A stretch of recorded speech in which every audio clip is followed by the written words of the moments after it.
You ever hear about those early 20 spots where they played the red hot jazz and you had the prohibition going on and them being raided? Well, this is going to be one of those spots. It's called Friar's Inn. Let's go check it out. Okay, this big red building here. This used to be the old CNA building.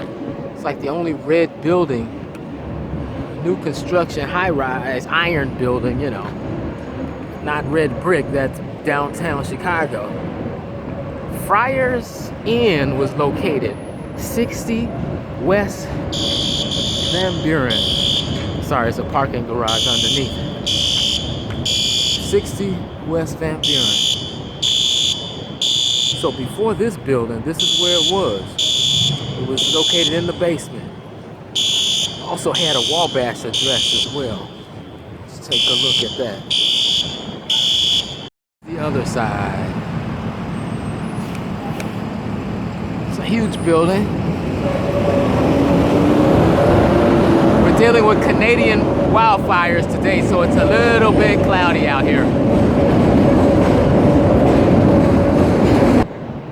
Originally, this block was known as the Averill block, the purchaser of the property. Now, there was a 4-story building here originally, and let me pause this one more time. A lot of trains. Okay, now this building, the 4-story building, was called the Wexford building, and it was a storefront building with a basement, and they had various occupants in it for rent. It was a rental building with another 3 stories above it. Now, the owner was Mike Fritzel of the Friar's Inn, which was located in the basement of the Wexford building. And I'll show you a picture of that. Now, Mike Fritzel, one more time. A lot of trains. I'm sorry, this is right on the intersection, or every line runs on this, practically. The green line, pink line, orange line, so there'll be a lot of trains. Let me see if I can get this done. Mike Fritzel met Al Capone in 1898 when Mike came to Chicago on a cattle train. You know, so this Friar's Inn had some gangster affiliations. The building itself was built in 1876.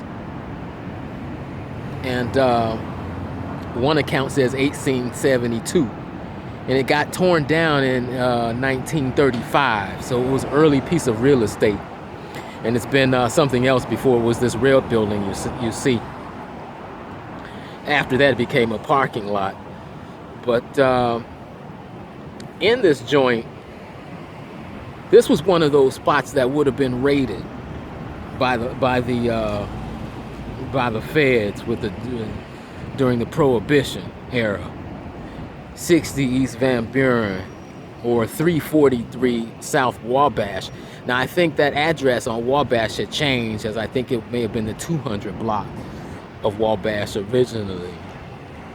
But in here, you would have had the New Orleans Rhythm Kings, and they did recordings here in 1925 and 1926. Austin High School Gang, that's on the West Side High School. That was formed in 1922. And some of its past members included Jimmy McPartland, Dick McPartland, his older brother, and a Chicago's own known Bud Freeman. Also, you would have had Steve Brown, Frank Teschemacher. This would have been people playing here who would have come directly out of New Orleans as well. And the owner, Mike Fritzel, also owned several other places as well. He also owned Chez Paris. He was sort of the downtown Chicago business guy.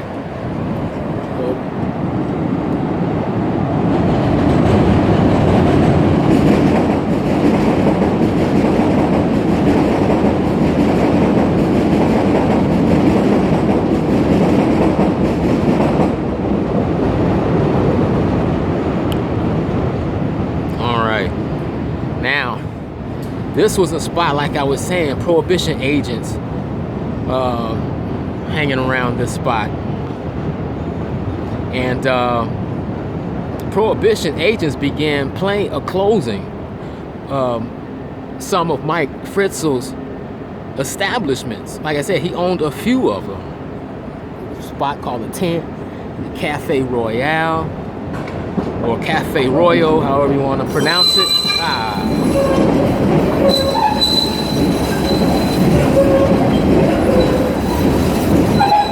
Sorry. Sorry, I had to put it on pause again. That was too much. Well, anyway, prohibition agents began closing some of his spots in 1926. Cafe, for instance, here's a funny situation at Cafe Royale. A performer stopped a show to introduce two prohibition agents in the front row. That's pretty hilarious. You can picture that happening. In 1934, the spot was torn down, like I said, for a parking lot. And an interesting thing about this place, you hear about early performers. Like we did another vlog where, well, I'll just tell you, a couple famous female performers started here. Ginger Rogers performed here. I think that was 1927. Joan Crawford, a very young Joan Crawford, worked here as a dancer. They were both chorus girls. Joan Crawford was a chorus girl here at Friar's Inn. Now Ginger Rogers she was known for doing a dance, a couple of those early dances, the Charleston, with a couple of other young dancers. And very interesting. That was interesting to find that out. But what I was going to say was, I remember Charlie Parker, one of Charlie Parker's wives, worked at another club we were talking about at the Blue Note, right? So some of these downtown spots, these were early work for some of the females. They dated the musicians, or they became actresses themselves, or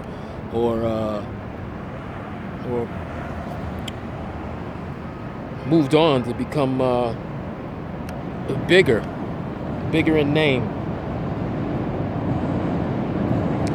Mike Fritzel died at the age of 75.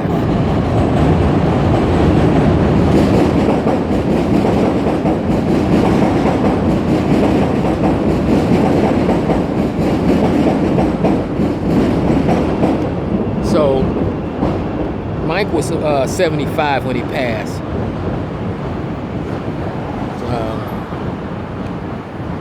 I think that was, I think I remember reading that in the 80s. I think he passed. That would have been in the 80s or something.